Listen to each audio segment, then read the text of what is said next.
Alors l'objectif de cette vidéo, c'est de maîtriser le clouage. Avoir une fois un clouage dans sa vie, ça ne veut pas dire que vous allez maîtriser le clouage. Par contre, faire 20 exercices à la suite, sur le même thème, va permettre d'apprendre définitivement le schéma tactique étudié. N'oublie pas que le cerveau est un muscle, et que c'est la répétition qui permet d'enregistrer le geste. Allez, c'est parti, on se lance. Alors, le clouage, c'est quoi? C'est le fait d'attaquer une pièce ou un pion, et d'interdire celle-ci de bouger, sinon on va perdre quelque chose de plus gros, ou c'est complètement interdit. Par exemple, dans cette position, le cavalier est ce qu'on appelle cloué, parce que s'il bouge, il perd la dame derrière. Là, on parlera d'un clouage simple. Et si derrière, ou à la place de la dame, c'était le roi, ça aurait été un clouage absolu, c'est-à-dire que le cavalier avait l'interdiction de bouger, puisque sinon il sera en échec. Alors, on va commencer par le premier exercice.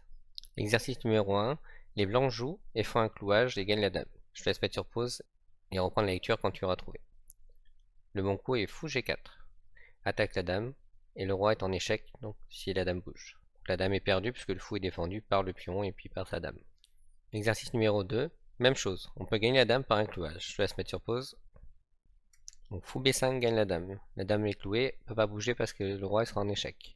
Et le cavalier défend le fou. Donc la dame est perdue. Exercice numéro 3, les blancs jouent et font un clouage.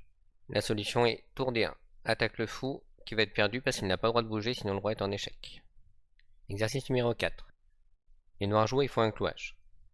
La solution est fou D7. Attaque la tour et la tour ne peut pas se sauver parce que le roi est en échec sinon. Et on récupère la tour et on fait match nul. Exercice numéro 5, les blancs jouent et font un clouage. N'oublie pas de mettre sur pause si tu veux prendre le temps de chercher. La solution est fou G5. Attaque la tour ne peut pas bouger sinon la dame est perdue. Cela permettra de gagner la qualité, c'est-à-dire le fou contre la tour. Alors, sixième exercice, celui-là est un petit peu plus compliqué. Les blancs jouent et profitent d'un clouage. Je te laisse mettre en pause pour trouver la solution. Alors attention, ici il y avait un piège. Le mauvais coup a été de faire fou prend dame. Pourquoi? Parce que le fou était cloué, et derrière la tour vient faire échec, et ce sera mat du couloir. Donc le seul coup c'est fou E1, et on mange le fou et c'est mat. Donc là ce serait perdu pour les blancs. Donc ici le bon coup c'était dame prend G7 mat. Pourquoi?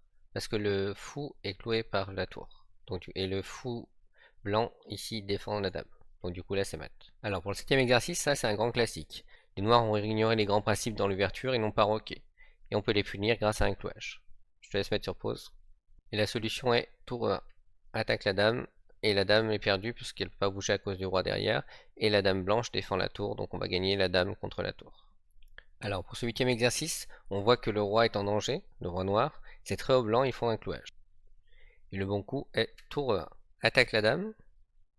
Elle est clouée puisque si elle bouge, le roi est en échec. Et la dame blanche défend la tour. Donc du coup, on va gagner quelque chose. Par contre, là, vous avez une défense avec un autre clouage. Comment vous faites? Je vous laisse mettre sur pause. La défense ici était tour C1, pour éviter de perdre la dame. Cloue la tour E1, du coup, le roi est en échec si la tour mange la dame, donc c'est impossible. Et seul coup pour les blancs, c'est de manger la tour. Et on a quand même gagné une tour avec les blancs. Alors, neuvième exercice. Les blancs jouent, il faut un clouage. Je te laisse mettre en pause. Tu l'as trouvé, la solution est tour H3. La dame est clouée. Alors ici, il fallait voir toute la suite, parce que la tour pourrait s'interposer ici sur le clouage. Mais heureusement, on peut manger, et puis le fou défend la tour, et on gagne la dame quand même. Autre point de vigilance ici, tour C1 était possible aussi. C'est-à-dire échec, pour essayer de faire le mat du couloir. On aurait pu manger la tour, il mange, et heureusement, on avait vu qu'il y avait la défense du fou. Et la dame ne pourrait pas soutenir pour quoi que ce soit, parce qu'il y a la tour qui cloue la dame. Et la dame est gagnée. Alors, dixième exercice, les blancs joués profitent d'un clouage. Je te laisse mettre sur pause pour trouver. Alors attention, la dame est attaquée, et on pourrait faire échec et mat ici. La tour défend la dame, et la tour cloue le fou, et là c'est mat. Pourquoi il fallait être vigilant aussi? Parce que la dame était attaquée, et aussi, autre problème, c'est que si on jouait pas le bon coup avec les blancs, par exemple, si on mange une tour, ici, il y avait ce coup, dame 1 échec et mat, et là on perdait. Celui-là, vous l'avez peut-être vu dans un short, voici un piège sur la carocane avec un clouage. Donc les blancs jouent E4, C6, donc la carocane, cavalier C3, on sort le cavalier, les noirs essayent de prendre le centre, on conteste le centre par D4, sinon c'est les noirs qui vont venir en D4. Les noirs prennent le pion E4, cavalier prend E4. Et ici, la vente principale serait peut-être fou F5, et les noirs n'ont pas envie de se faire doubler les pions en jouant cavalier F6, même si ça existe. Et du coup, ils essayent de jouer cavalier D7 pour soutenir le cavalier en F6 avant de le jouer. Et là, on peut jouer la vente Dame E2. C'est pas forcément le meilleur coup, mais c'est un coup qui est très correct. Et là, on a une menace terrible. Les noirs jouent cavalier F6 en sortant une pièce naturellement. Et là, vous pouvez profiter d'un clouage. Comment vous faites? Je vous laisse mettre sur pause. Si le cavalier E4 bouge, le pion est E7 ici, va être cloué par la dame qui sera découverte par le cavalier. Du coup, on peut profiter de ce clouage et jouer cavalier D6 mat. Le pion a interdiction de manger parce que sinon le roi sera en échec par la dame et le cavalier fait mat à l'étouffée. Alors, exercice numéro 12, la dame avait fait échec au roi qui était ici et il vient de partir en fuyant et c'était pas la meilleure défense, il aurait dû parer l'échec et maintenant on peut en profiter pour faire un clouage. Comment vous faites? Je vous laisse mettre sur pause. Alors le premier clouage qui serait possible dans cette position, ce serait de venir clouer la dame avec la dame, mais ce ne sera pas une bonne solution parce qu'on va juste simplement échanger les dames, le fou défend la dame, et ce sera juste un échange. Ici on pouvait clouer la dame avec le fou, et là le fou est défendu par la dame, et la dame ne peut pas s'échapper parce que le roi est derrière et sera en échec. Alors voici une configuration typique dans la sicilienne, les blancs ont avancé le pion à F4, qui est souvent dangereux, et qui affaiblit la diagonale noire. Les blancs viennent de jouer petit roc, et les noirs jouent et peuvent profiter d'un clouage. Je te laisse mettre sur pause et revenir juste après. Ici, le bon coup est fou C5. Cloue la dame, ne peut pas partir parce que le roi est en échec, et la dame défend le fou, et on gagne la dame avec les noirs. Les noirs viennent de toucher leur roi, et sont obligés de le jouer. Ils l'ont mis en D8, ils auraient pu le mettre en E7, c'était le même résultat. Vous pouvez profiter d'un clouage, comment vous faites? Le bon coup est fou G5. Attaque la dame ne peut pas bouger parce que le roi est en échec, et le cavalier défend le fou, la dame est gagnée. Exercice numéro 15. Les noirs jouent et profitent d'un clouage. Je laisse mettre sur pause. Dans cette position, on sent que le roi blanc est vraiment attaqué. Il y a un fou qui contrôle la diagonale, un autre qui contrôle sa diagonale et qui cloue le cavalier. Et là, on peut en profiter pour jouer dame 1, défendu par le fou de case noire, attaquant le roi faisant échec et mat, et le fou empêche le cavalier de prendre la dame puisque le roi sera en échec sinon. Alors ce sixième exercice est un piège dans l'ouverture qu'on appelle le Gambibenko. Tu l'as possiblement vu dans une vidéo courte que j'ai tournée. Les blancs jouent D4 pour prendre le centre, cavalier F6, contrôle la case 4 au centre, C4, l'idée c'est d'empêcher les noirs de venir avec leur pion au centre, C5, on attaque le centre, on pousse au centre pour ne pas se faire prendre un pion du centre par un pion de l'aile, B5, sacrifie un pion, donc le gambit, pion prend, A6, donc là on échange un pion, on a donné un pion avant, donc c'était pour ouvrir les deux colonnes qui sont sur le côté de la dame. Les blancs refusent de prendre une deuxième fois, les noirs reprennent, et les blancs jouent E4. Et là ça ressemble un petit peu à un contre-gambit, puisque les noirs attaquent le cavalier s'infiltre, et là les noirs sont gourmands et mangent le pion au centre. La dame vient attaquer le cavalier repart à la maison, et là le pion E7 est cloué. Il ne peut pas bouger parce que sinon le roi sera en échec, et cavalier D6 mat à l'étouffée. Donc ça ressemble un petit peu au mat qu'on a vu sur la carocane. Alors exercice numéro 17, on va voir une position typique du gambit dame. Donc on a déjà vu dans d'autres vidéos que le gambit dame c'était D4, D5, C4. On sacrifie un pion de l'aile contre un pion du centre. Les noirs prennent et on prend le centre.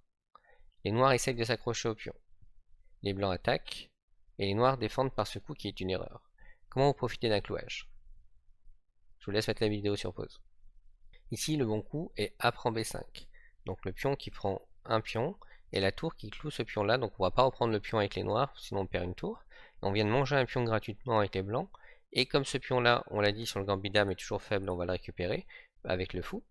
Du coup on aura gagné un pion et on récupère un autre pion, donc on a un pion de plus dans l'ouverture. Et surtout tout le centre. Alors pour le 18e exercice, celui-là est peut-être un peu moins intuitif quand on est débutant. Je vous laisse mettre sur pause et revenir juste après.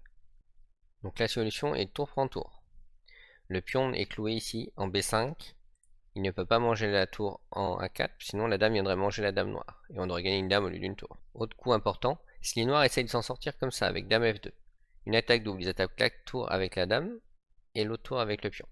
Donc comme ça, hop, et hop. Comment vous défendez? Je vous laisse mettre sur pause. Ici, cela fonctionnerait pas malheureusement pour les noirs, parce qu'on peut défendre les deux tours en même temps. On bouge une des tours qui est attaquée par le pion, qui vient défendre la deuxième tour, et c'est gagné pour les blancs. Alors, pour l'exercice numéro 19, les noirs jouent et profitent d'un clouage. Est-ce que tu l'avais trouvé? Fou prend C4.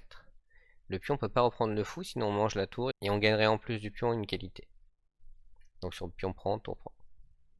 Alors pour ce dernier exercice de clouage, je vais vous montrer un piège qui est typique aussi du Gambit Benko. Donc on a vu tout à l'heure, donc D4, cavalier F6, C4, C5, D5, B5, jusque là on l'a déjà vu, pion prend pion, et G6. L'idée c'est de ouvrir la diagonale noire pour les noirs, cavalier C3, on développe les pièces, et on veut jouer le pion E4 au centre après, fou G7, et là une erreur typique souvent dans cette position c'est de jouer ce coup B3, que le pion soit en E4 ou non. Pourquoi? À vous de profiter d'un clouage. Je vous laisse mettre sur pause. La solution est cavalier E4. Attaque deux fois le cavalier C3 avec le cavalier et le fou. Et il n'est pas défendu, donc il ne peut pas être défendu. Donc le cavalier va être obligé de bouger, de manger le cavalier. Et on va gagner une qualité. Alors pourquoi le cavalier est obligé? On voudrait, quand on est débutant, plutôt sauver la tour, parce que la tour vaut plus de points. Mais là, on va donner, si on laisse le cavalier, on va déjà sûrement perdre la tour quand même, on va voir pourquoi. Et en plus, on va donner 3 points. Alors que si on donne la tour contre le fou, on donnera 5 points contre 3,5, on n'aura perdu qu'un point et demi. Donc il vaut mieux perdre une qualité qu'une pièce. Donc ça c'est très important. Et si on essayait de sauver la tour, bah, si la tour bouge ici, on mange le cavalier et il y aura une fourchette, donc c'est un thème qu'on verra plus tard. C'est-à-dire que le cavalier attaque la dame et la tour et on est obligé d'en manger un des deux, donc on va reperdre la tour quand même. Autre tentative de défense avec la dame, il y aurait fou prend échec, attaque le roi et attaque la tour. Donc on perd la tour quand même. Et le seul coup qui pouvait permettre de perdre le cavalier et pas la tour, c'était fou B2, défendre le cavalier, mais en ce cas-là, on échange une pièce, échec. Fou prend, et après cavalier prend, on a gagné une pièce avec les noirs. Donc une pièce c'est plus important qu'une qualité, donc c'était pas un bon choix non plus. J'espère que tu as aimé la vidéo, c'était le niveau 1 du clouage, et on verra le niveau 2 quand on aura déjà abordé tous les autres thèmes tactiques. A bientôt.